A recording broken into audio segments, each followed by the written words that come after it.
할렐루야. 우리 옆 사람하고 반갑게 인사합시다. 참 잘 오셨습니다. 은혜 받읍시다. 참 잘 오셨습니다. 은혜 받읍시다.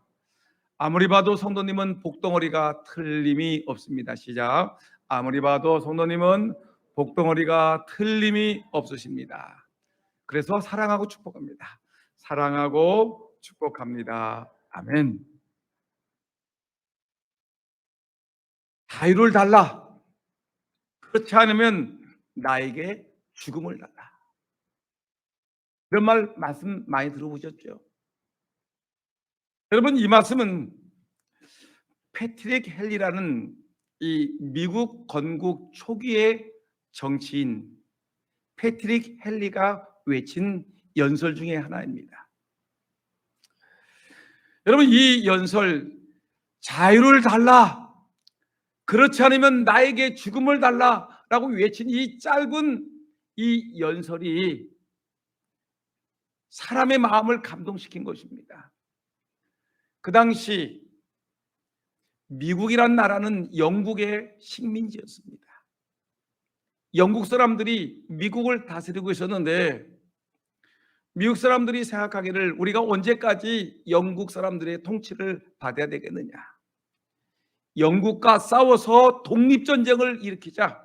그래서 독립전쟁을 일으켰을 때 이때 이 패트릭 헨리라는 사람이 온 백성들 앞에 나와서 자유를 달라, 그렇지 않으면 나에게 죽음을 달라고 강력하게 외침으로 사람들이 분연히 일어나서 독립전쟁을 하게 되었고, 결국 독립전쟁은 승리가 되어서 영국에서 미국이 독립을 하게 된 것입니다.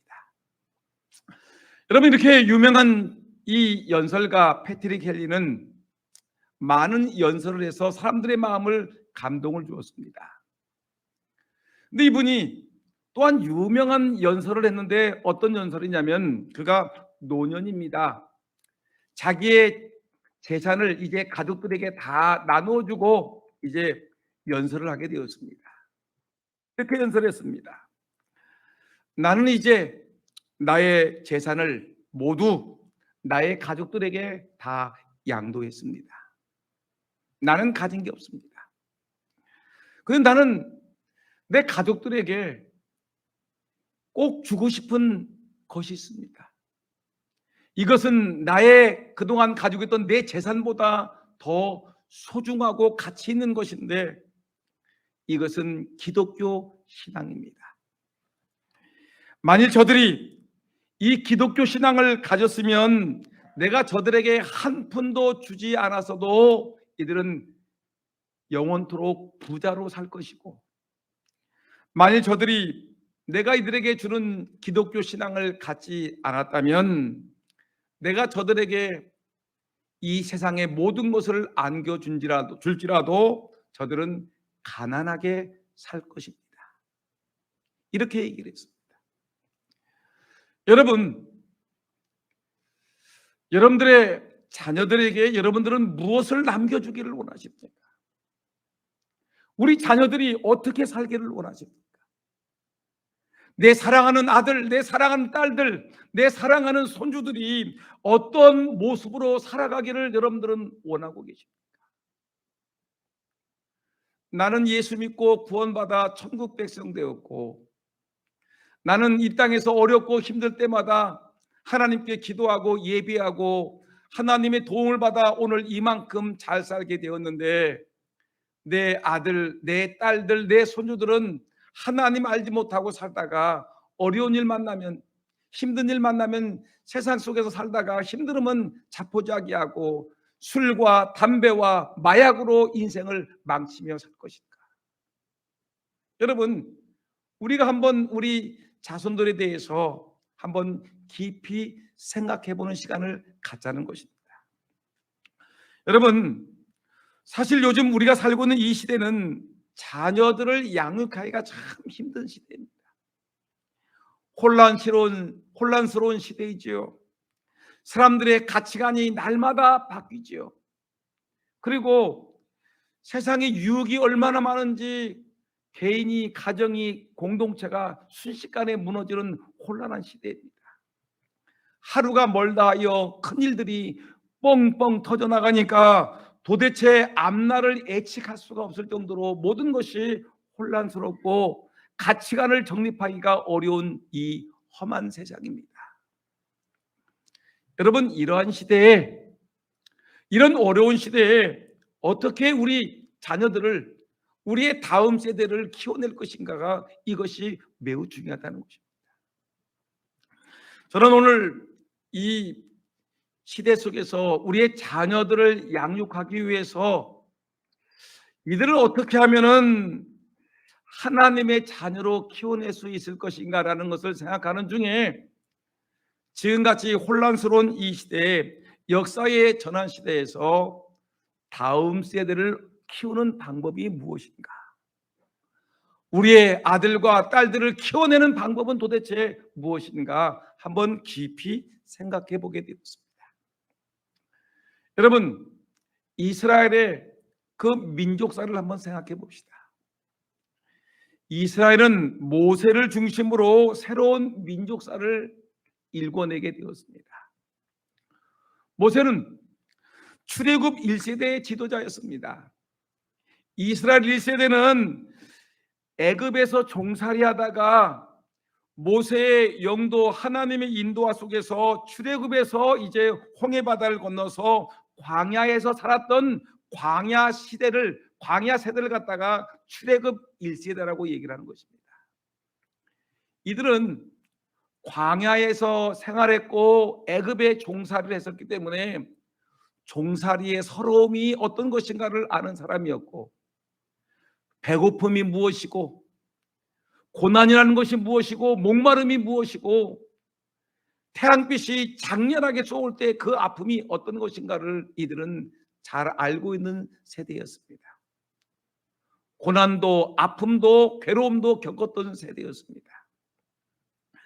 특별히 이런 시대를 이끌고 나갔던 이스라엘의 지도자 모세는 다음 세대를 이끌고 나갈 지도자가 누가 될 것인지를 늘 고민하면서 다음 세대를 이끌고 나갈 지도자 발굴에 매우 신경을 썼습니다.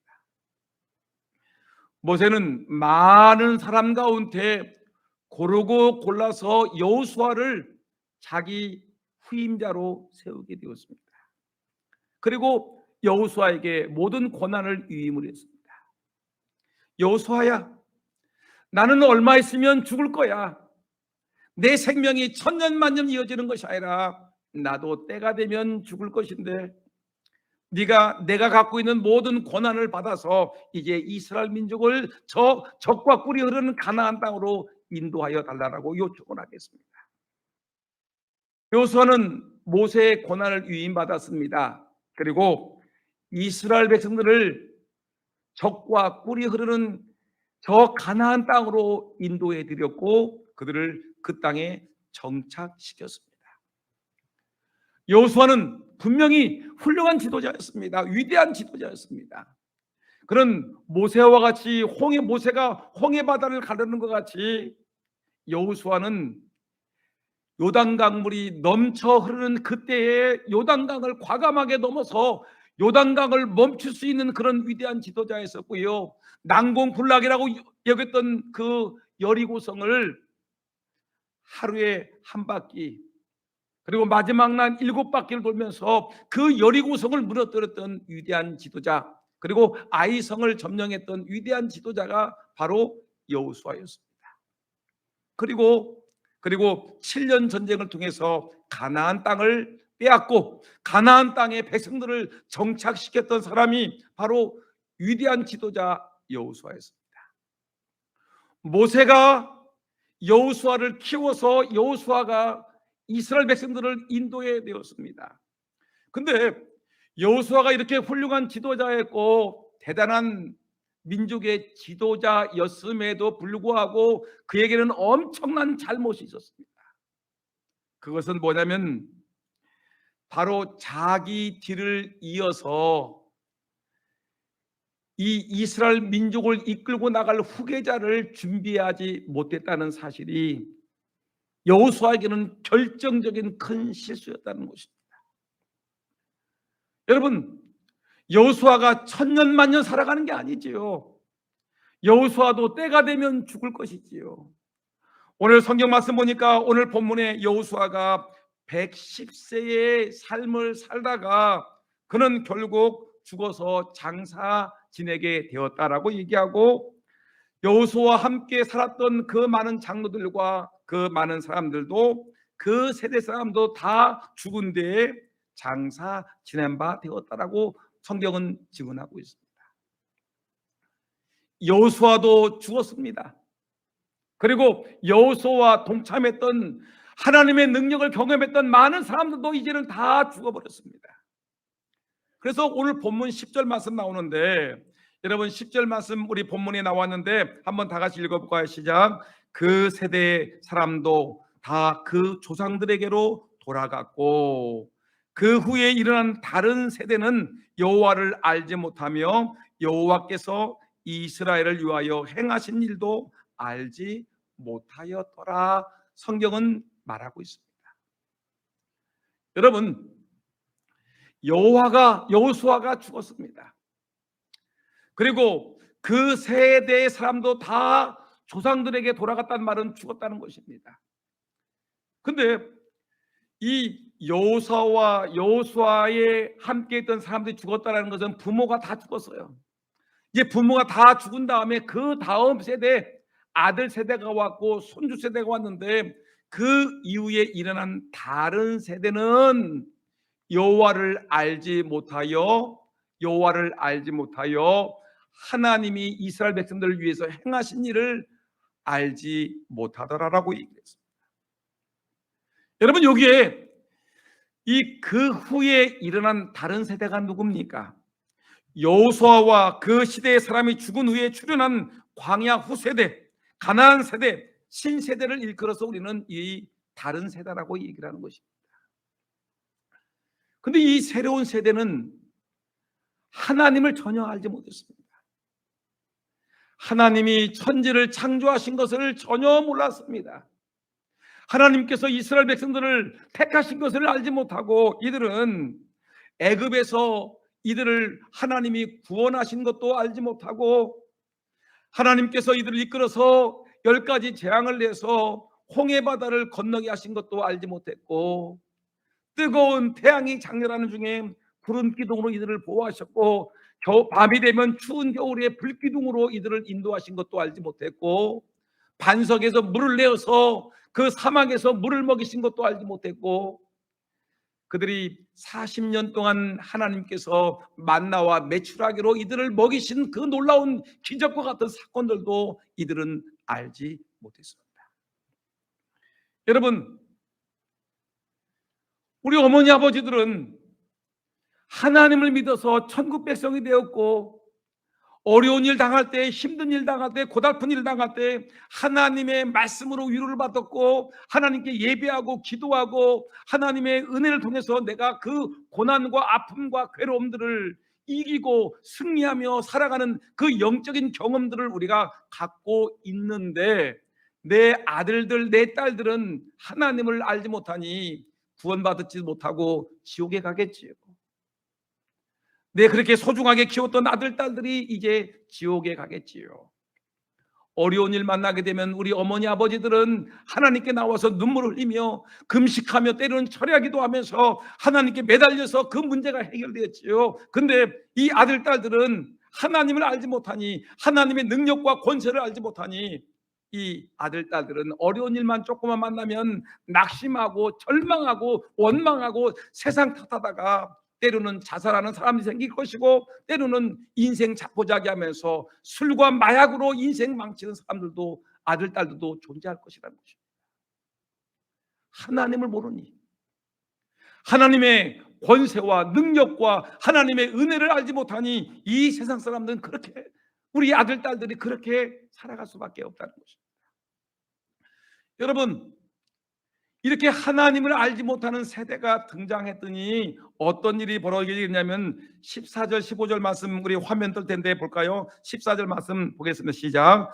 여호와께서 이스라엘에게 진노하사 노력하는 자의 손에 넘겨주사 그들이 노력을 당하게 하시며 또 주위에 있는 모든 대적의 손에 팔아 넘기심에 그들이 다시는 대적을 당하지 못하게 하였으며 15절 그들이 어디로 가든지 여호와의 손이 그들에게 재앙을 내리시니 곧 여호와께서 말씀하신 것과 같고 여호와께서 그들에게 맹세하신 것과 같아서 그들의 괴로움이 심하였더라. 여러분, 하나님을 모르는 이 다른 세대가 등장했더니 어떤 일이 벌어졌지요? 하나님이 이스라엘에게 진노하사 하나님이 화가 나셨습니다. 내가 너희를 만민 중에 너희를 택한 백성으로 삼았는데 너희들이 나를 모른다고, 우상을 섬기고 인본주의로 살아간다고. 그래, 한번 보자. 내가 너희를 노력하는 자의 손에 넘겨주겠다. 그리고 너희들을 대적자의 손에 팔아 넘기겠다. 너희들은 재앙을 내릴 것이다. 너희들에게 이제 평생토록 괴로움이 몰려들겠다. 하나님이 약속하신 것입니다.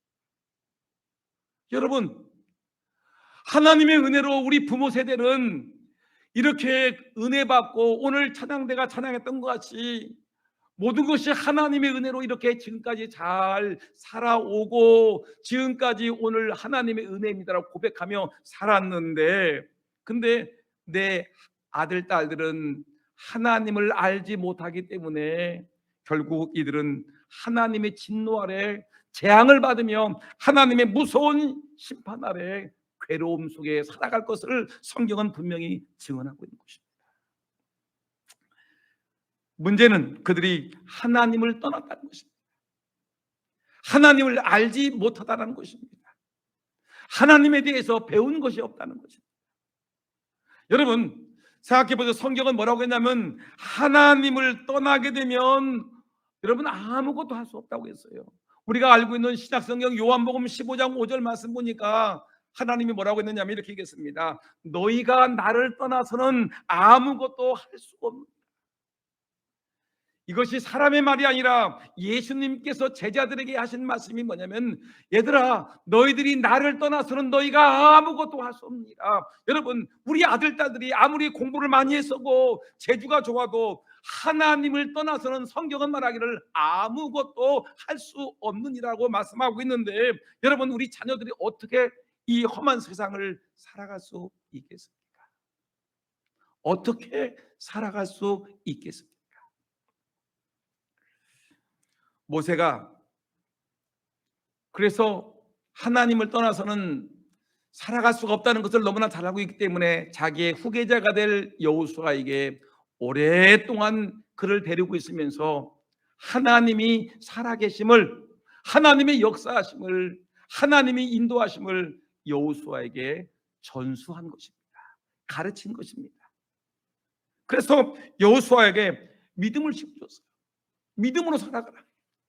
믿음의 삶이라는 것이 도대체 뭐냐?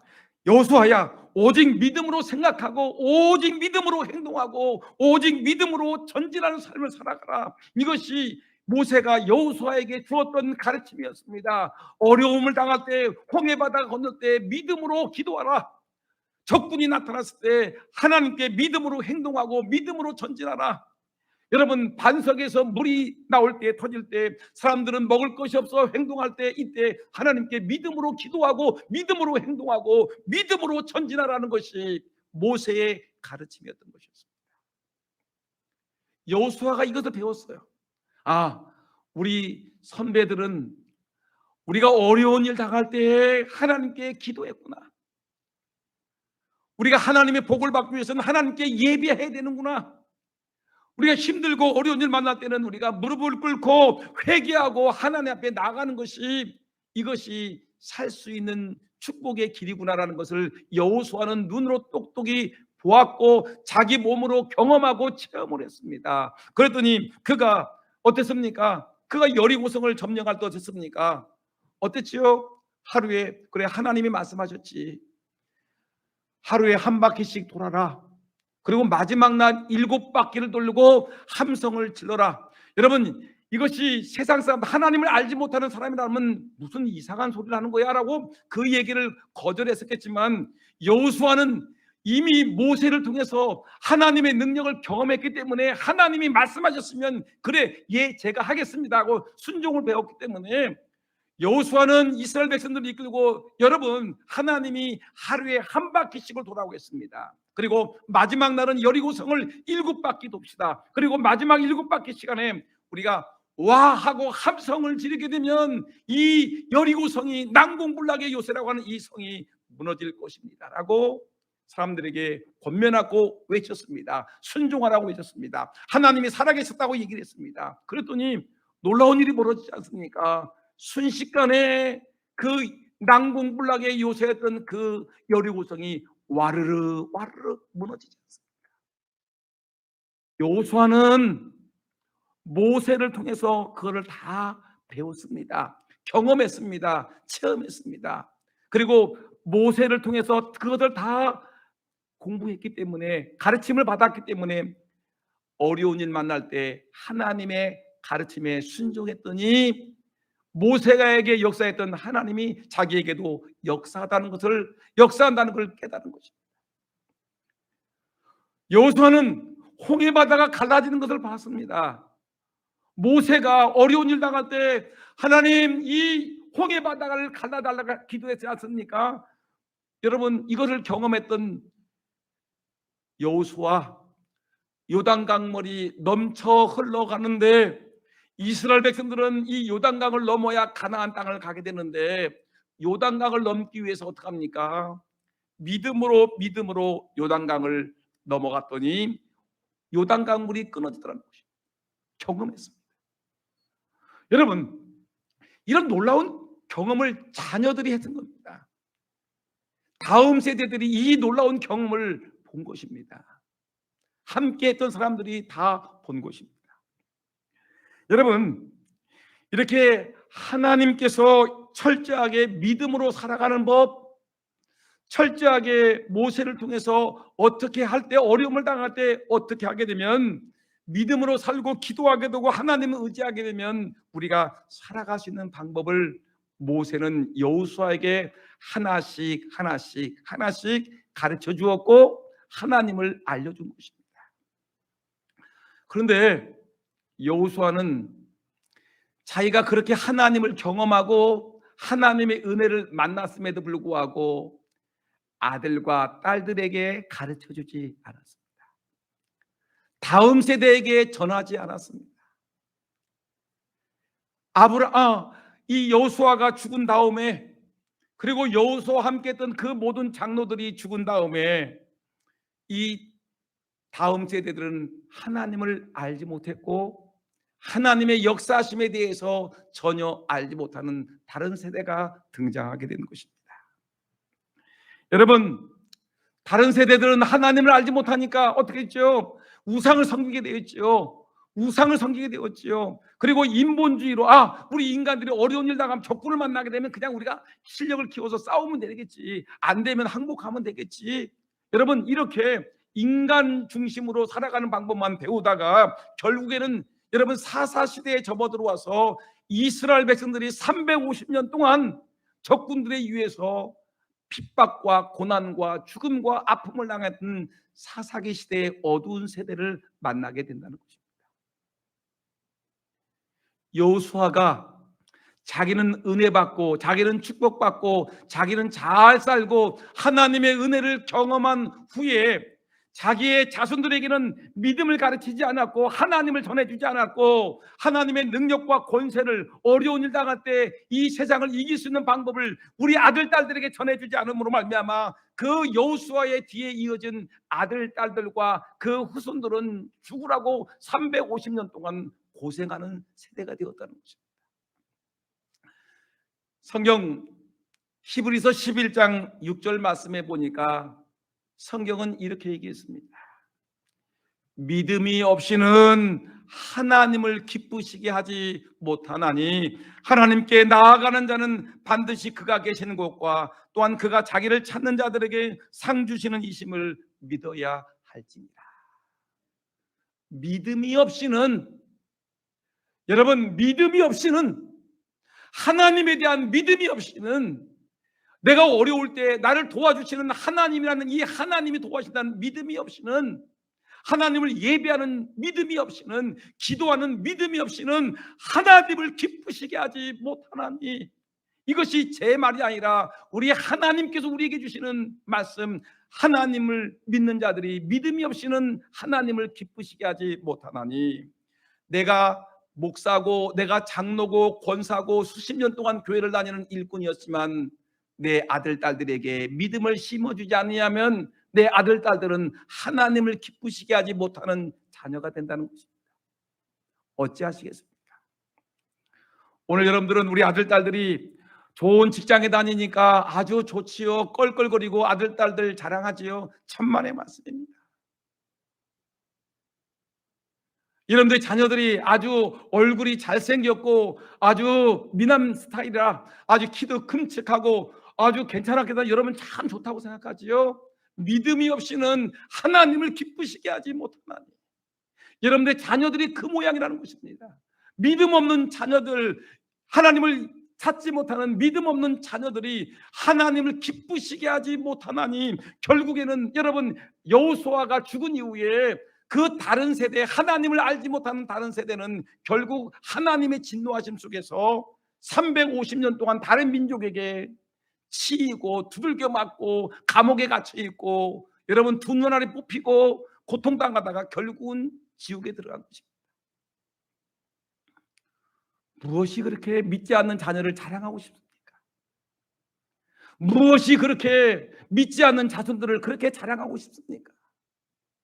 지옥의 자녀고 아무 힘도 없는 자녀인데 무엇이 그렇게 여러분 자녀들이 그렇게 여러분 훌륭하다고 생각하십니까? 성경적으로 보게 되면 빵점인 것입니다. 새로운 세대가 하나님을 알지 못하는 것은 이유가 어디에 있습니까?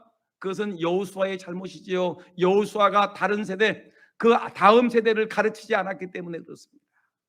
이 말은 부모 세대가, 우리 믿음이 좋다고 하는 부모 세대가, 여호수아 같이 믿음이 좋았던 부모 세대가 아들 딸들 세대에 하나님이 살아계심을 알리지 아니하고 하나님이 역사하심에 대해서 알리지 아니하고, 그래 너희들 편한 대로 살아라라고 부모님들이 자녀들에게 신앙교육을 시키지 않았기 때문에 결국은 망조가 들었다라는 것을 성경은 우리에게 확실히 증언하고 있는 것입니다.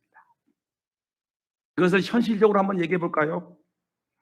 오늘 우리 교회 안에 젊은이들이 없습니다. 있어도 점점 줄어드는 안타까운 현실입니다. 물론 한국 교회가 다 그렇습니다. 결국 이렇게 여러분 우리 교회에 젊은 세대가 없게 된 이유가 무엇일까요? 한번 생각해 보세요. 누구 책임일까요? 여러분 그것은 다른 사람의 문제가 아니라 바로 여러분들 부모님들이 내 아들 딸들에게 하나님이 살아계시다는 거, 하나님을 예배해야 된다는 거, 하나님의 말씀이 지금도 살아 역사한다는 거, 어렵고 힘들 때 하나님을 믿어야 된다는 것을 가르쳐 주지 아니하고 그래 너 잘난 대로 살아라라고 부모님들이 그렇게 가르쳤기 때문에 여러분 우리 자녀들이 하나님을 모르는 세대가 되었다는 것입니다. 이렇게 얘기를 했죠. 자녀들이 대학을 지나가려고 공부하고 취업을 준비하게 되면 그래 우리 아들 딸 교회 와서 예배 드리는 거 시간 많이 뺏기지, 목사님 설교도 길은데 그래 일찍 가서 도시락 싸줄 테니까 용돈 줄 테니까 그래 가서 저 시원한 도서관에 가서 공부해, 예배 나중에 대학교 들어가고 직장 들어가고 장가 간 다음에 예배 드려, 그래 나가 교회 안 가도 돼, 그렇게 했죠. 아이고 목사님 애들도 머리가 컸는데 지들 지 인생 지가 살아야 되겠지요. 뭐 믿음 생활, 뭐 부모님은 내가 기독교를 믿었지만 우리 아들 딸들은 지가 좋아서 불교 믿는다는데 안 믿는다는데 내가 어떻게 하겠어요? 다 큰 놈들 어떻게 하겠습니까? 그렇게 했죠. 우리 어른들은 또 교회를 운영할 때 어떻게 합니까? 내 자녀들의 문화와 자녀들의 가치관과 그들의 생각은 전혀 무시해버리고 옛날 방식대로 우리 어른들은 이렇게 했으니까 이렇게 교회를 운영하는 거야 하면서 이런 무대뽀식으로 아이들은 생각하냐고 우리가 교회를 운영해 나갔지요. 그 결과 우리 아이들에게는 너무 부모님 관대한 믿음의 모습을 보여줬기 때문에 우리 교회와 같이 어린이와 학생들과 젊은이들은 교회에서 찾아보기 힘든 형편이 되었습니다. 여러분 한번 옆 사람 보실까요? 누가 있을까요? 젊은 사람 없네.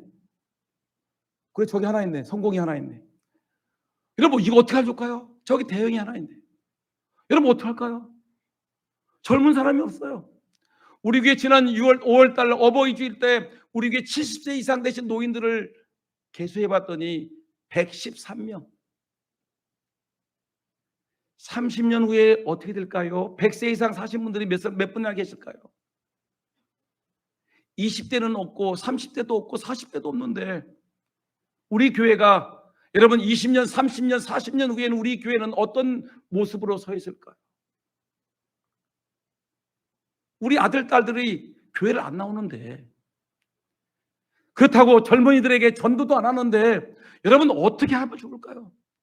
여러분 땅을 치고 여러분 가슴을 치면서 울어야 되지 않겠습니까? 나는 잘 살고 있는데 우리 아들, 딸들은 지옥에 갈 것인데, 우리 아들, 딸들은 어려운 일만 만나면, 힘든 일 만나게 되면 그냥 인생 포기해버릴 것 같은데, 우리는 그래도 믿는 신앙 때문에 하나님의 살아계심을 믿고, 우리는 어려운 일 당하게 되면 하나님께 매달리고 기도하고 눈물 뿌리고 하나님 살려달라고 하는 게, 우리는 매달려 하나님께 기도하고 의지할 대상이라도 있었는데 우리 아들, 딸들은 아무것도 없어요. 돈 떨어지면, 돈 의지에다가 돈 떨어지면 죽어버리겠다. 권력, 명예 의지하다가 명예 무너지면 그냥 세상 사람들 같이 그냥 에라 모르겠다. 저 무슨 산에 올라가서 바위 위에서 올라가서 떨어져 죽어야 되겠다. 이런 생각만 하고 있으니 여러분 미래가 어떻게 되겠습니까? 여러분 이 모든 것은 남 탓이 아니라 내 탓입니다. 따라합시다. 내 탓이요. 크게 합시다. 내 잘못입니다. 누구라고요? 내 잘못입니다. 여러분 부모님들 한번 생각해 보세요. 여러분들 자녀들이 믿음 생활 잘하고 있다고 생각하시면 그래도 감사할 일이고요. 여러분 자녀들이 가만히 봐니까 애들 믿음 생활 못하고 있으면 여러분 정말 부모로서 회개하고 땅을 치고 가슴을 치고 여러분 죄를 뒤집어 쓰고 회개해야 되는 것입니다. 저희 교회를 보니까 우리 교회 유초등부 아이들을 제가 어제 가만히 봤습니다. 성경학교를 하는데 제법 애들이 나왔어요. 생각했던 것보다 많이 나왔습니다. 옛날보다는 못 나왔지만 그래도 코로나 시대에 성경학교라고 해서 애들이 많이 나와서 교사들이 아주 애를 썼습니다. 근데 아이들을 가만히 제가 보니까 믿는 부모님들이 없어요. 별로 없어. 믿지 않는 아이들이, 믿지 않는 부모님들이 더 많아요. 그것은 뭐냐면 교사들이 전도를 열심히 했다는 것이고, 또 하나는 뭐냐면 우리 교회 안에 어린 자녀를 둔 젊은 부모들이 없다는 거예요. 몇 명 있어요. 몇 명 있는데 여러분 없어요. 거의 없는 것 같은 거예요. 그러면 여러분 이 현상이 주일학교만 있는 것이 아니라 이 현상이 중고등부도 있고 청년부도 이렇게 되는데, 우리 교회 전체 예배 분위기 속에 젊은이들은 별로 없는데 여러분 이런 식으로 나가게 되면 교회가 어떤 일이 벌어질까요? 교회가 20년 후에 30년 후에 이 교회를 이끌고 나갈 지도자가 누가 있을까요? 이 자리를 우리는 가득 채운다고 목표를 두고 있는데 점점 교회의 인원수는 줄어들 거 아니겠습니까? 여러분 이들이, 우리 유치부 아이들이, 중고등부 아이들이, 청년들이 잘 커야지 우리 교회의 기둥과 같은 일꾼이 되는 것입니다. 이들이 한국 교회를, 대한민국에 있는 교회들을 이끌고 나갈, 세계 기독교를 이끌고 나갈 선교사가 되고 복음의 일꾼들이 될 텐데 여러분 이들이 지금 없으니 어찌하면 좋겠습니까? 이 문제는 전 재직들과 전 교우가 다음 세대에 깊은 관심을 가져야 된다는 것을 우리에게 주는 하나님의 경고의 메시지라는 것입니다. 교회 교육을 교사에게 이름하고 팔짱만 끼고 앉아가지고 판단만 하고 왜 유치부가 그렇게 모이지 않는 거야? 우리 주일학교가 왜 모이지 않는 거예요? 옛날에는 예배당이 꽉 찼는데 지금은 어떻게 된 게 애들을 모이지 못하게 하는 거야? 왜 학생들은 다 어디 갔어? 하면서 남 탓하지 마시고요. 여러분, 우리가 한번 깊이 이 문제를 우리가 연구하고 생각해 보자는 것입니다. 여러분, 교회 교육이 무너지게 되면 다 무너지는 것입니다. 유치부가 무너지면, 주일학교가 무너지면, 중고등부가 무너지면, 청년부가 무너지게 되면 다 무너져 내리는 것입니다. 교회 교육이 무너지면 사교육이 무너지는 것이고요, 공교육이 무너지는 것이고요, 한국교회가 무너지는 것이라는 것을 여러분 기억하셔야 되는 것입니다. 깊이 우리 자녀들 말씀과 기도와 사랑으로 여러분 이들에게 하나님을 알리는 것이 우리에게는 너무너무 중요한 것입니다. 여러분 자녀들이 지금 잘 살고 있다고요? 믿음이 있습니까? 여러분 자녀들이 높은 직장에 있습니까? 이들이 믿음 생활하고 있습니까? 이들이 공부를 잘한다고요? 박사학위를 받았다고요? 천만의 말씀, 여러분 예수를 믿는 믿음이 있습니까? 한번 깊이 생각해 보셔야 됩니다. 이제 저는 말씀을 마치려고 합니다. 우리 교회는 다음 세대를 준비하는 교회, 이것을 우리는 목표로 서야 됩니다. 이것은 1, 2년 사이에 되는 것이 아니라 깊은 우리 관심을 갖고 이 문제를 가지고 교회가 노력을 해야 되는 것입니다. 우리 교회는 계속해서 이런 비전을 가지고 다음 세대를 준비하는 교회로 계속 발전해 나가야 될 것입니다. 이것이 우리 교회를 향하신 하나님의 뜻이고 하나님 우리 교회에 주신 사명인 것입니다. 그러기 위해서 우리 부모 세대가 신앙의 본을 보여야 되겠고요, 다음 세대가 신앙교육을 잘 받을 수 있도록 우리 아들, 딸들을 날마다 권면하고 격려하셔야 되고 이 자녀를 위해서 눈물 뿌리며 기도하셔야 되는 것입니다. 그리고 우리 교회 내 아들, 딸들은 아니지만 우리 교회에 나오는 어린 생명들, 젊은 학생들, 젊은 청년들이 있으면, 젊은 세대가 있으면 이들을 부둥켜 안고 이들을 사랑하고 아껴 주어야 하는 것입니다. 어제부터 우리 유년중학교 초등학교 1학년부터 6학년 아이들이 성경학교로 했습니다. 아까도 얘기했지만 제법 아이들이 나왔습니다. 많지는 않지만 그래도 제법 우리가 생각했던 것보다 많이 나왔어요. 교사들이 정말 눈물 흘리며 기도하고 준비를 했습니다. 이번 주일에 학생들이 합니다. 유치부가 합니다. 성경학교가 이제 오늘로서 유년주일학교 성경학교가 끝났고요, 이번 토요일날, 목요일날, 금요일날, 토요일날, 주일날 계속해서 이어지는 것이 우리 중고등부, 유치부 수련회가 이어지게 되고 그리고 청년부 수련회가 이어지게 될 것입니다. 여러분, 이 성경학교 하나 하려면, 수련회 한번 하려면 우리 교사들과 교역자들과 그 관계된 사람들이 정말 애를 쓰고 땀을 뻘뻘 흘립니다. 고생합니다. 여러분, 그러면 주일학교 교육을 살리고 다음 세대를 살리기 위해서 우리가 해야 될 일은 뭘까요?